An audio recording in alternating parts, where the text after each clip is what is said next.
Hello everyone, कैसे हैं आप सभी। उम्मीद करता हूं सभी स्वस्थ होंगे, ठीक होंगे, आपकी पढ़ाई भी सुचारू रूप से चल रही होगी। प्यारे बच्चों, आज से हम कक्षा 11th के लिए हिंदी की क्लास भी आज से स्टार्ट हो रही है। एक बार मुझे कमेंट बॉक्स में आप लोग बता दीजिए कि आप लोगों ने कितना पढ़ लिया, कितना नहीं पढ़ा है, क्योंकि मुझे भी पता चले।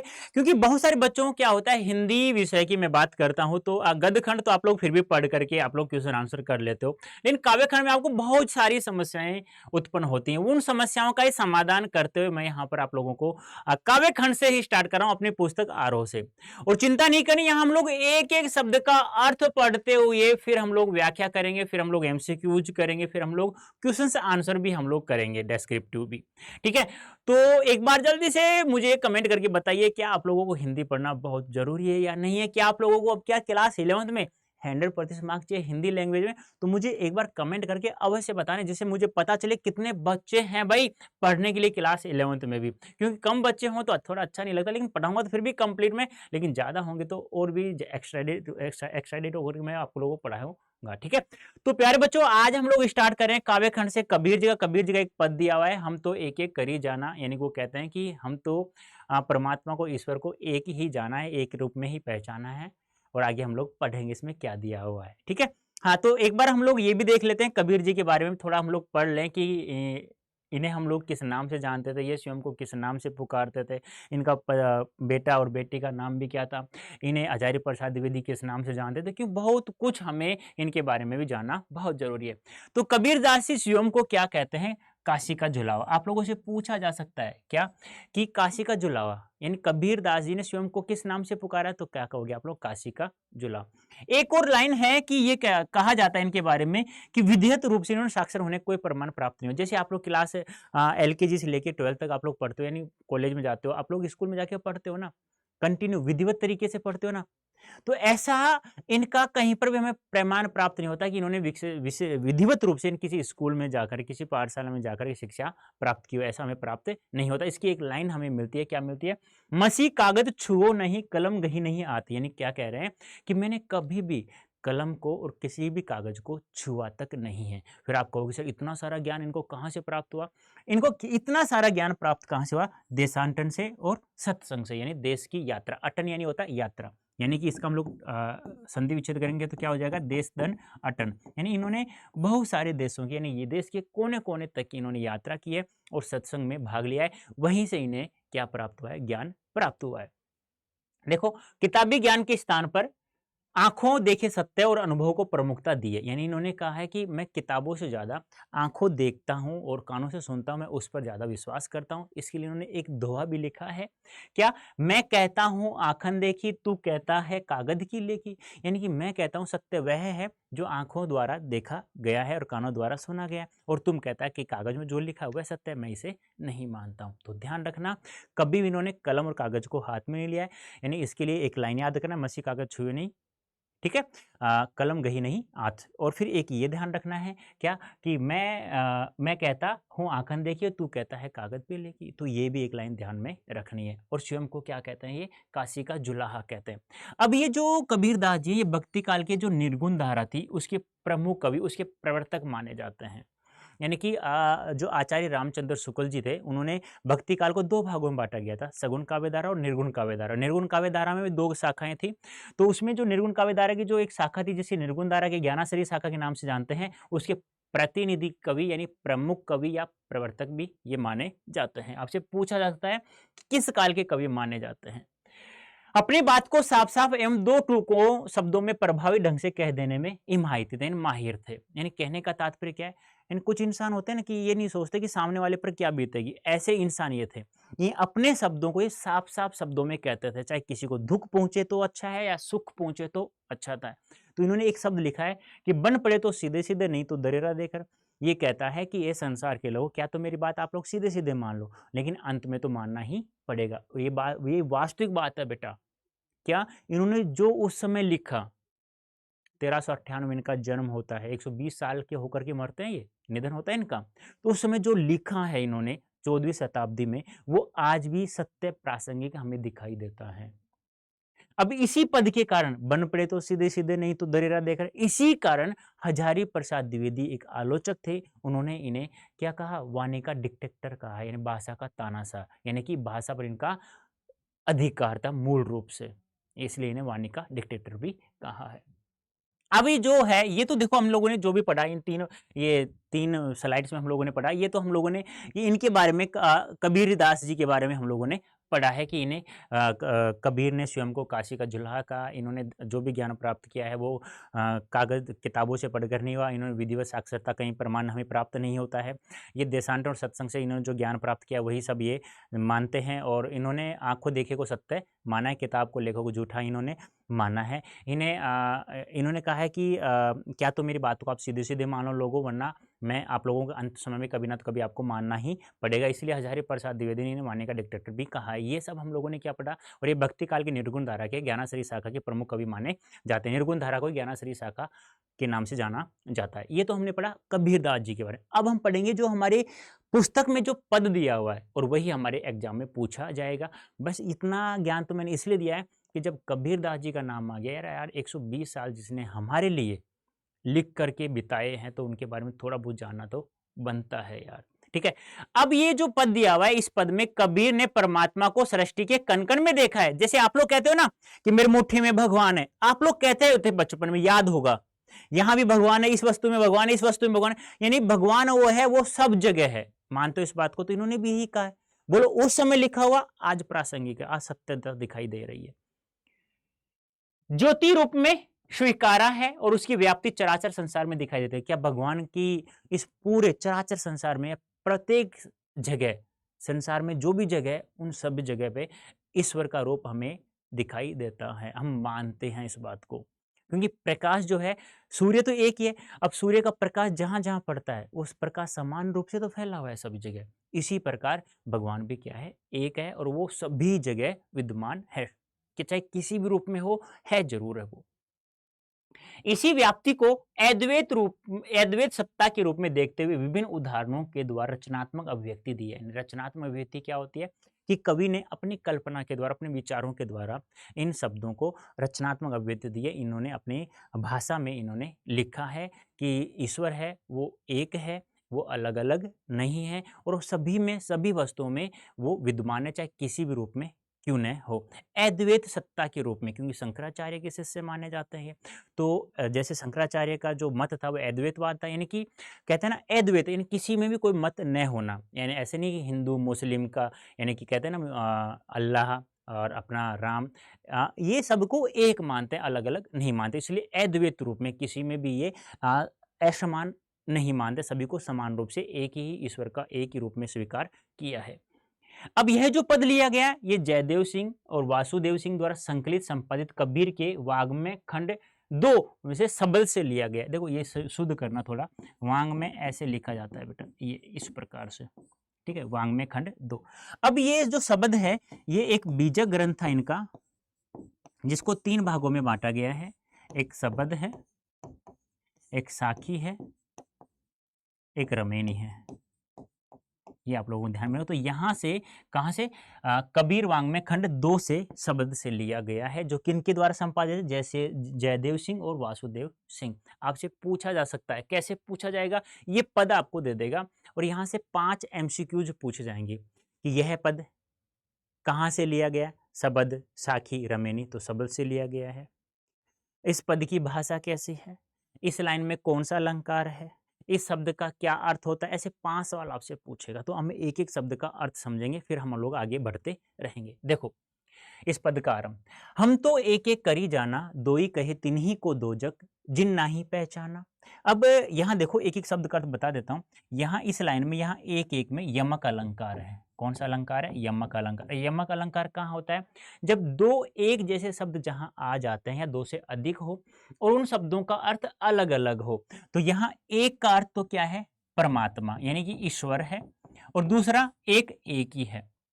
ठीक है, तो कबीरदास जी क्या कह रहे हैं कि हमने तो ईश्वर को पहचान लिया है कि ईश्वर तो क्या है, एक ही है। कबीरदास जी कहते हैं कि हमने तो पहचान लिया है। क्या पहचान लिया है, कि ईश्वर क्या है, एक ही है इस संसार में।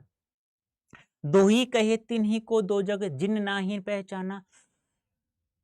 दो ही यानी दो कहते हैं, तिन्ही जो दो जग नरक नाही पहचाना। दो जग यानी नरक, यानी कि जो लोग ईश्वर को दो मानते हैं, जो लोग ईश्वर को दो मानते हैं उन्हें नरक प्राप्त हो, क्योंकि उन्हें ईश्वर की सही पहचान नहीं है, उन्हें वास्तविकता का ज्ञान नहीं है। वास्तविकता क्या है कि ईश्वर एक है, चाहे कोई सा भी धर्म क्यों न हो, ईश्वर एक है, वो अलग अलग नहीं है। लेकिन जो लोग ईश्वर को अलग अलग मानते हैं, जो दो मानते हैं, उन्हें नरक प्राप्त होगा और उन्हें वास्तविकता का पहचान नहीं है, यानी वास्तविकता का ज्ञान नहीं है, उन्हें ईश्वर की सही पहचान नहीं है।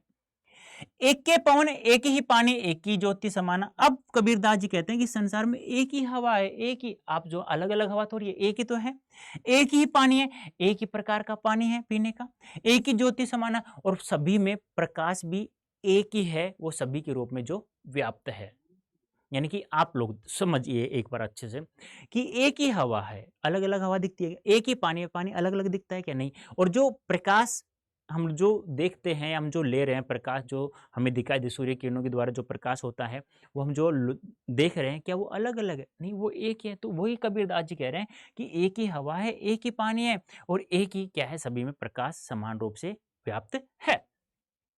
एक एक खाक गड़े सब भांडे एक एक कोहरा साना। अब ये कोहरा यानी क्या होता है? कुम्हार। कुम्हार होता है ना, तो मटके वगैरह गढ़ता रहता है वो। खाक यानी मिट्टी, यानी कि जो कुम्हार होता है वो एक ही मिट्टी को मिलाकर, साना यानी मिलाकर, एक ही मिट्टी को मिलाकर क्या सब बर्तनों को बनाता है। चाहे वो उनके आकार प्रकार नाम अलग अलग क्यों ना हो, लेकिन वो जो बर्तन जितने भी प्रकार के बनाता है वो एक ही मिट्टी को मिला करके बनाता है। उसी प्रकार एक ही क्या है? ईश्वर है, अलग अलग ईश्वर नहीं है। जैसे बाडी काष्ठी काटे अगिनी, अगिनी ने काटे कोई। अब कबीरदास जी उदाहरण देकर कह रहे हैं कि जिस प्रकार से एक बढ़ई, बढ़ई यानी खाती जो लकड़ी को काटता है, एक बढ़ई जो होता है वो लकड़ी को तो काट सकता है, जिस प्रकार से एक बढ़ई, एक खाती जो होता है वह लकड़ी को तो काट सकता है, लेकिन उस लकड़ी में जो समाहित आग है उसे नहीं काट सकता है।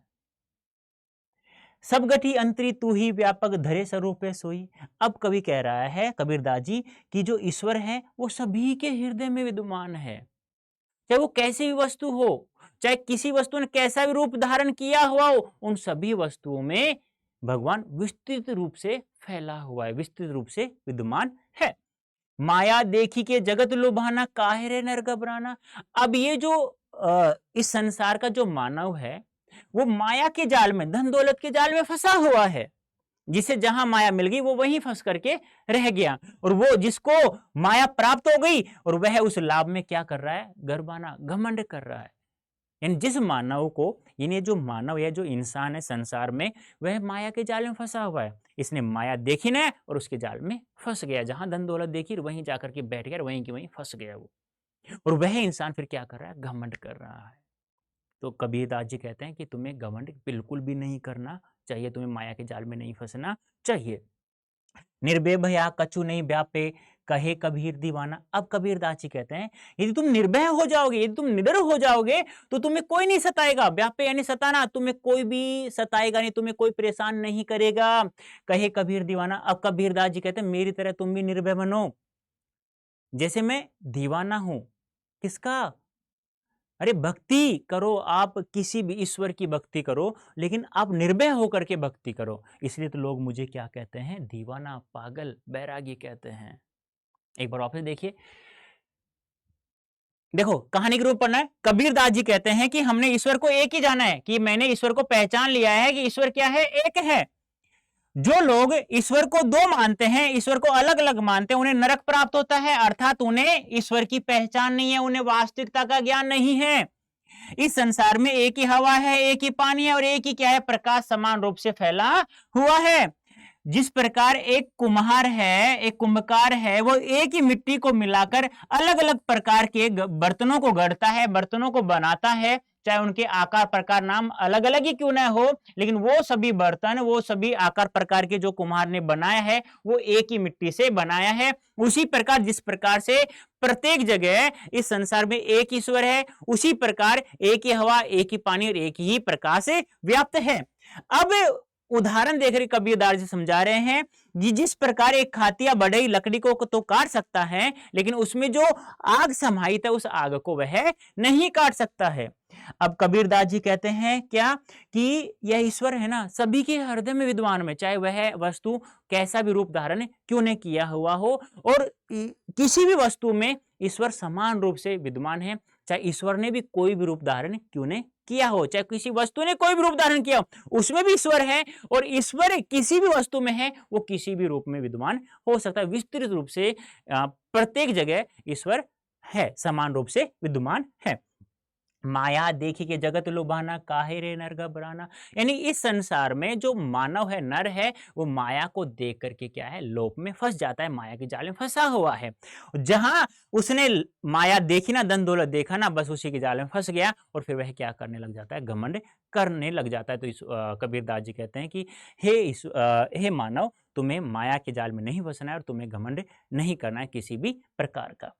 अब कबीरदास जी कहते हैं यदि तुम निर्भय हो जाओगे, यदि तुम निडर हो जाओगे, तुम्हें इस संसार में कोई परेशान नहीं करेगा, कोई सताएगा नहीं, मेरी तरह निर्भय बन जाओ। जिस प्रकार से मुझे लोग क्या कहते हैं, ये तो क्या है, कहे कबीर दीवाना, इन जिस प्रकार से मैं ईश्वर का क्या हूं, एक दीवाना हूं, बैरागी हूं, पागल हो चुका हूं, इस प्रकार आप भी एक दीवाने बन जाओ, मेरी तरह बैरागी या पागल बन जाओ। तुम्हें मेरी तरह निर्भय बनना है, जिसे तुम निर्भय निडर बन जाओगे, तुम्हें इस संसार में कोई परेशान नहीं करेगा। अब देखो फिर भी तुम्हें याद नहीं हो तो प्रत्येक शब्द का मैंने यहाँ अर्थ लिख दिया है। एक यानी परमात्मा, और एक जो है वो एक है दोजक यानी नरक, ज्योति यानी प्रकाश, समाना यानी व्याप्त, खाक यानी मिट्टी, गड्ढे यानी रचे हुए, बनाना, गड्ढे यानी रचे हुए, या गढ़ना या बनाना, एक ही बात है, गढ़ना या बनाना। भांडे यानी बर्तन, कोहरा यानी कुम्हार या कुम्भकार, साना यानी एक साथ मिलाकर, बाडी यानी बढ़ई, गठी यानी हृदय, अंतर यानी भीतर, व्याप यानी विस्तृत, स्वरूप यानी स्वरूप, लुभाना यानी मोहित होना, नर यानी मनुष्य, गर्भाना यानी गर्व करना, निर्भय निर्भय, दीवाना यानी बैरागी। प्रश्न देखिए, अब जिन बच्चों से आपसे तो नहीं पूछा जाए, कुछ बच्चों को क्या होता है कि आप ईयरली में या किसी भी एग्जाम में 6 प्रश्न व्याख्या पूछ लेते हैं, तो उन बच्चों के लिए काम किए। आपसे नहीं पूछेगा, आपसे तो केवल एक जैसे पद्यांश ऐसे दे देगा, 5 MCQs पूछेगा, वो आप लोगों को ध्यान में रखना है। तो प्रस्तुत पद्यांश हमारी पाठ्य पुस्तक आरो भाग फर्स्ट के अंतर्गत भक्ति काल की निर्गुण धारा ज्ञानाश्रयी शाखा के प्रतिनिधि कवि कबीरदास जी द्वारा रचित पदों से अवतरित है। इसमें कवि ने एकेश्वरवाद पर बल दिया है, कवि ईश्वर क्या है, एक है, हमेशा एक ही रहेगा, जिसकी पुष्टि वे अनेक उदाहरणों से करते हैं। व्याख्या देख लीजिएगा, ये इसलिए लिखा है कि तुम लोग गलती न कर दो। कबीरदास जी कहते हैं कि हमने जान लिया है कि ईश्वर एक है, मैंने ईश्वर को अद्वैत रूप में पहचान लिया है कि उनका कोई अलग अलग प्रकार नहीं है, एक ही रूप में है। लेकिन कुछ लोग ईश्वर को दो मानते हैं, अर्थात अलग अलग मानते हैं, उनके लिए नरक की स्थिति है, यानी वो नरक में जाएंगे। वे ईश्वर को नहीं पहचानते, अर्थात उन्हें वास्तविकता का कोई ज्ञान नहीं है। फिर कवि कहते हैं कि संसार में एक जैसी हवा है, एक जैसा पानी है, तथा सभी में एक ही प्रकाश व्याप्त है। कुम्हार भी एक तरह की मिट्टी को मिलाकर सब प्रकार के बर्तन बनाता है, भले ही उनका आकार प्रकार और नाम क्या हो, अलग अलग हो। फिर कवि कहते हैं कि बढ़ई अर्थात खाती लकड़ी को तो काट सकता है, लेकिन उसमें समाहित आग को नहीं काट सकता है। परमात्मा सभी के हृदय में विस्तृत रूप से है, भले ही प्राणी कोई भी रूप धारण किया हुआ क्यों न हो। यह संसार माया के जाल में फंसा हुआ है, वही उसको लुभाता है। इसलिए कवि कहता है कि हे मानव, तुम्हें किसी भी बात को लेकर घमंड नहीं करना चाहिए। अंत में कवि कहता है कि जब मनुष्य निर्भय हो जाता है तो उसे कोई नहीं सताता, कोई परेशान नहीं करता है। कवि कहता है कि अब मैं भी निर्भय हो गया हूं, क्योंकि मैं ईश्वर का क्या हो गया हूं, दीवाना, बैरागी, पागल हो गया हूं। अब देखो, ये है आप लोगों के लिए एग्जाम की दृष्टि से, MCQs क्वेश्चनों की दृष्टि से बहुत ज्यादा महत्वपूर्ण है, इसको ध्यान रखना है। आपसे पूछा जाएगा ये प्रस्तुत पद में एक एक में कौन सा अलंकार है। जैसे बाडी कास्ट ने काटे में उदाहरण अलंकार, उदाहरण है बेटा ये। वर्णों की आवर्ती कारण अनुप्रास अलंकार है। कबीर ईश्वर को एक बताया। कबीर ने माया मोह गर्व की व्यर्थता पर प्रकाश डाला है, और सदुकड़ी भाषा है, ये ध्यान रखना बहुत महत्वपूर्ण है। इस पद में किस भाषा का प्रयोग किया गया है, ठीक है। पहला MCQ है, संसार में लोग किस प्रकार व्यक्ति पर विश्वास कर लेते हैं। सच्चे व्यक्ति पर विश्वास नहीं करते, क्योंकि वे लोग किस पर विश्वास कर लेते हैं, झूठे व्यक्ति पर विश्वास कर लेते हैं। मानव शरीर का निर्माण कितने तत्वों से हुआ, ये सभी को पता है, 5 तत्वों से। अब कौन कौन से हैं उसका आंसर आप लोग मुझे कमेंट बॉक्स में देंगे, कौन कौन से तत्व हैं, ठीक है। अब आते हैं हमारे सब्जेक्टिव क्वेश्चन, यानी ईश्वर की दृष्टि में ईश्वर एक है, इसके समर्थन में उन्होंने क्या क्या उदाहरण दिए, क्या क्या तर्क दिए, क्या क्या कहा कि ईश्वर एक है। संसार में सब जगह एक ही पवन है, एक ही क्या है, जल है, एक ही क्या है, प्रकाश है। सभी में एक ही ईश्वरीय ज्योति है, एक ही मिट्टी के सभी बर्तन बने हैं, सभी प्राणियों में एक ईश्वर विद्यमान है, भले ही प्राणी का रूप कोई भी क्यों न हो। प्रत्येक कण में क्या है, ईश्वर है। मानव शरीर का निर्माण किन 5 तत्वों से हुआ है, आप लोगों ने नहीं बताया कमेंट बॉक्स में, लेकिन मैं बता देता हूं। पृथ्वी, जिसे क्षिति भी कहते हैं, जल, वायु, अग्नि, आग अर्थात आकाश, ये भी आपको ध्यान में रखना है। जैसे बाडी काष्टी काटे, अग्नि न काटे कोई, सब गठी अंतरी तू ही, व्यापक धैर्य स्वरूप है सोई। इसके आधार बताइए कि कबीर की दृष्टि में ईश्वर का क्या स्वरूप है। इन्होंने बताया ना, जिस प्रकार से बढ़ई जो खाती होता है वो लकड़ी को तो काट सकता है, लेकिन उसमें समाहित आग को नहीं काट सकता। सही, कोई वस्तु कैसा भी रूप धारण क्यों न किया हुआ, उसमें सभी जगह क्या है, ईश्वर एक ही रूप से, समान रूप से विस्तृत है। इन कहने का मतलब क्या है कि इस संसार में ईश्वर एक है, वह अलग अलग नहीं है, यही है इसका मूल तथ्य। कबीरदास जी ईश्वर को स्वरूप के बारे में बताते हैं, जैसे एक बढ़ई लकड़ी को तो काट सकता, परंतु उसमें समाई हुई आग को नहीं काट सकता। उसी प्रकार ईश्वर मनुष्य के शरीर में व्याप्त है, अर्थात शरीर नष्ट होने पर भी आत्मा नष्ट नहीं होती है, अर्थात वह क्या है, अमर है। फिर कहते हैं कि इस संसार में बहुत से प्राणी, उन सभी के हृदय में ईश्वर विद्यमान रहता है। यहां कबीर का आध्यात्मिक पक्ष दिखाई दे रहा है। कौन सा पक्ष दिखाई दे रहा है, आध्यात्मिक पक्ष दिखाई दे रहा है कि आत्मा ईश्वर का रूप है, अर्थात अजर अमर है, सर्वव्यापक है। आत्मा को न मारा जा सकता है, न यह जन्म लेती है, इसे अग्नि जला नहीं सकती और पानी भिगो नहीं सकता, यह सर्वत्र क्या है, व्याप्त है। इसीलिए कवि ने कहा है कि बढ़ई जो है लकड़ी को काट सकता है, लेकिन उसमें समाहित आग को नहीं काट सकता, क्योंकि आत्मा क्या है, अजर है, अमर है।